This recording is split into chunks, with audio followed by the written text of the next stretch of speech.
আওয়ামী লীগ হওয়ার জন্য যে দলটার সব থেকে বড় দায়ী জাতীয় পার্টি, সেই দলটার ব্যাপারে এখনো কোনো সিদ্ধান্ত নেওয়া হয় নাই। জাতীয় পার্টি কিন্তু জাতীয় পার্টি না, জাতীয় পার্টি মানেই আওয়ামী লীগ। আওয়ামী লীগকে বাইরে রেখে জাতীয় পার্টি নির্বাচনে আসার সুযোগ পাওয়ার অর্থ হলো আওয়ামী লীগ এই নির্বাচনে অংশগ্রহণ করলো।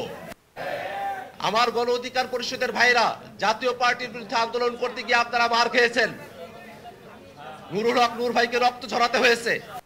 আমরা খুব স্পষ্ট করে বলি, আওয়ামী লীগের দোসর এবং আওয়ামী লীগকে ফেসিবাদী করেছে যে জাতীয় পার্টি, আওয়ামী লীগ এবং জাতীয় পার্টি আগামী নির্বাচনে অংশগ্রহণ করতে পারবে না।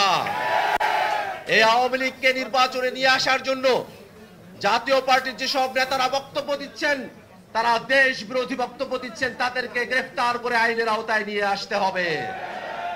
বন্ধুরা আমার, আজকে রাজনৈতিক বক্তব্য দেওয়ার জায়গা নয়। আমি শুভেচ্ছা জানাই সেই 2018-19 সময়টাতে